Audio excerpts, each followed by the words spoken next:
네, 미리네 라이브 돈돈입니다. 이제 토트넘이 오는 8일 화요일 새벽 5시에 토트넘 핫스퍼 스타디움에서 에버튼과 맞붙어요. 현재 상황을 보면 두 팀 모두 승리가 간절해요. 리그가 반절 이상 지나가고 있는 시점에서는 모두가 경기 한 경기가 당연히 간절하겠죠. 토트넘은 참 희한해요. 들쑥날쑥한 경기력으로 이 팬들이 진짜 돌아버릴 것 같은 상황을 아주 많이 만들고 있습니다. 여러분들이 아마 기억하시는 것처럼 리그에서 최강으로 불리는 1위 맨체스터 시티를 잡아내는가 하면 또 강등권 이 번니한테는 패했죠. 그리고 나서 비엘사의 리즈 유나이티드한테는 완벽한 경기력으로 기가 막히게 이때 지금도 기억나는 게 케인과 소니의 신기록 골도 나왔고요. 아무튼 시원하게 잡아내면서 분위기를 한껏 이렇게 끌어올리는가 싶으면 FA컵에서는 또 2부 리그 이 미들즈브루한테 박살이 납니다. 참 응원하기 힘든 팀이에요. 토트넘은 어쨌든요 이런 상황에서 에버튼을 만나요. 토트넘은 현재 리그 7위니까 반드시 이번 기회에 에버튼을 잡아야 되는 그런 순간입니다.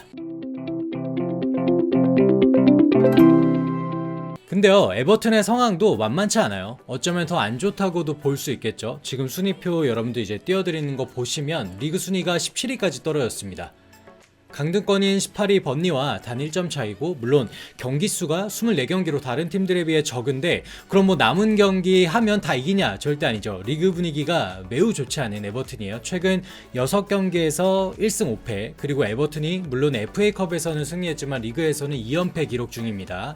자, 우선 주포였던 이 칼버트 루인의 부재가 이게 진짜 이게 커요 진짜. 이 팀을 보면 가장 골을 많이 넣는 선수가 그레이나 아니면 히살리송, 이 두 명이 5골로 1등입니다. 참 공격력이 빈약하다고 보면 되겠죠. 평균 득점이 1.17에 평균 실점이 1.71, 매우 좋지 않습니다. 물론 토트넘도 평균 득점이 1.4예요. 하지만 토트넘에는 누구나 아는 그 유명한 주포 손흥민과 케인이라는 공격수가 있죠. 이 부분에서만큼은 에버튼에게 우위지만 지금 와서 누가 낫다 이렇게 보기는 어려운 두 팀의 상황입니다. 근데 이제 그나저나 에버튼이 17위라는 건 저는 조금 믿기진 않았어요. 그동안 에버튼의 경기를 모두 팔로우한 건 아니지만 순위표에 있는 그 에버튼의 위치가 진짜 낯설더라고요. 자, 이 경기에 앞서서 콘테 감독이 인터뷰를 한 게 있어요. 여러분들 저희가 콘테 감독의 인터뷰를 많이 소개해드리곤 하는데 이 감독이 굳이 인터뷰를 요청해서 하는 건 아닙니다. 원래가 이제 리그 경기가 잡히게 되면 취재진과 인터뷰를 하는 거예요. 근데 워낙에 콘테가 명장이죠. 관심도가 높다 보니까 이게 기사화가 많이 되는 것 같아요. 근데요 이번에 인터뷰한 내용들을 저도 좀 정리를 하면서 다시 한번 자세히 살펴봤는데 이게 진짜야? 정말 이런 말을 했다고? 이런 순간들이 좀 있었어요. 왜냐면 다양한 질문과 답이 오갔는데 그 중에서도 지난 미들즈브로전 패배할 당시에 콘테 감독 리액션을 보면 이거는 화내는 것도 아니고 오히려 웃었다. 그래서 이 모습을 바라본 팬들이 당신이 여름에 뭔가 액션을 취하는 거 아니냐? 이렇게 이제 기자들이 질문을 하는데, 그러니까 콘테 감독이 이렇게 말을 합니다. 제 리액션이요? 나는 결과에 대해 단지 실망했고 당황을 했다. 그게 답니다. 나는 이러한 오르내림 이거 별로 안 좋아합니다. 여기 왔을 때부터 언제나 말해온 겁니다. 여러분들 지금 보면 이거는 충분히 감독으로서는 할 수 있는 얘기죠. 근데 제가 볼 때는 지금부터가 포인트예요. 잘 들으세요. 콘테는 이어서 이렇게 말을 합니다.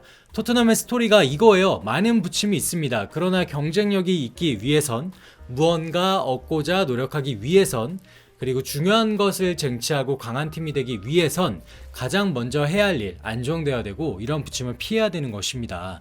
지금 이러한 모습은 토트넘에서 수년 동안 반복되어 온 상황인데 결코 쉽지 않습니다. 짧은 시간은 불가능합니다. 저뿐 아니라 새 감독, 어떤 감독이 와도 불가능할 것 같습니다. 와, 세게 말하죠. 근데 끝이 아니에요. 이어서요, 특히나 20년 동안 이러한 상황에 놓여 있는 경우엔 우린 화내야 됩니다. 이럴 땐 화나는 건 당연합니다. 지금 보면 본인의 빡침을 정당화하는 발언도 합니다. 그리고 스킵 회복기가 늦어지는 거에 대해서는 의료진의 답답한 정보 공유에 불만을 토로하기도 했어요. 근데 이건 저도 이해가 가요. 스킵은 정확히 무슨 부상인지 공개가 안 되고 있죠.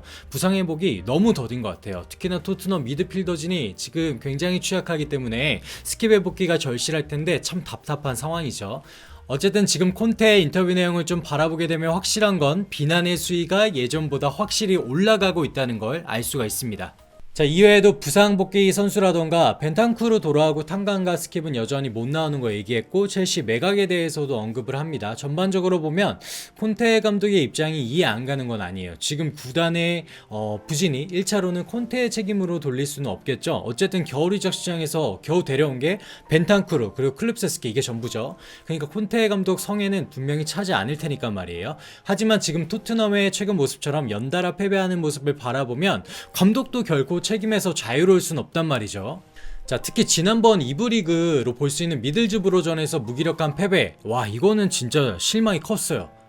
그래서 콘테 감독의 불만을 이해 못하는 건 아니지만 적어도 미들즈브로전에서 처참한 패배를 한 뒤에 이렇게 비난의 수위를 올린다? 아, 글쎄요. 어쩌면 토트넘 팬들 입장에서는 불만 섞인 표정으로 바라보실 분들이 제법 있을 거란 말이에요. 명장이라고 데려왔는데 어쨌든 계속해서 패배를 결과적으로 하고 있고, 전술도 뭐 유연하지 않은 것 같고, 그 와중에 불만만 늘어놓으니까 말이에요.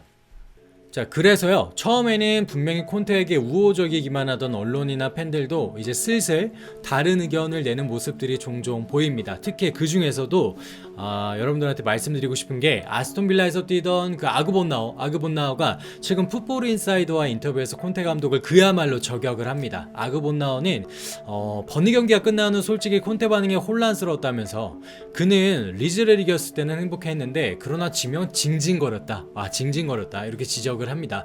그러면서요, 이 멘트가 이제 대박입니다. 뭐라고 하냐면, 솔직히 말해서 그러니까 콘테 감독, 그는 입 닥치고 일을 계속하기만 하면 된다.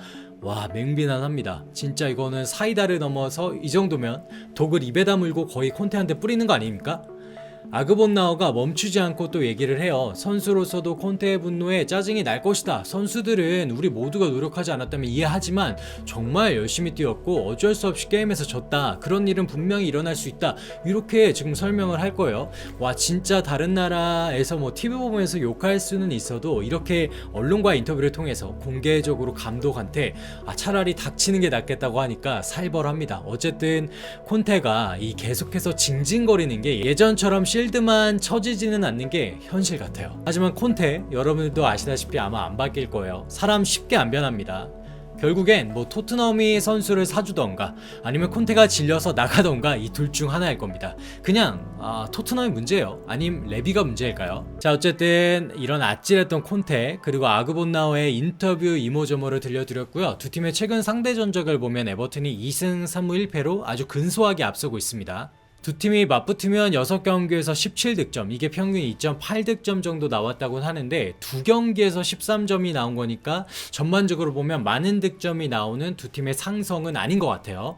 그래서 몇 없는 찬스를 어떻게 살릴 수 있냐, 요게 이제 두 팀의 승부를 가를 포인트일 것 같고, 지금 보시는 예상 라인업은 후스코어드닷컴 라인업인데요. 토트넘은 벤탄쿠르가 나오는 게 눈에 띄죠. 제 생각에도 윙크스는 진짜 아닌 것 같아요.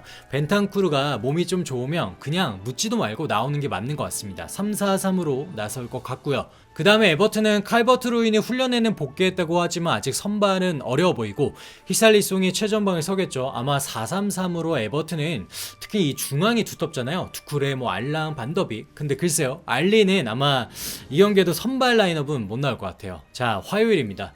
물러설 수 없는 한판 승부일 것 같고요. 경기 결과 지켜보도록 하겠습니다.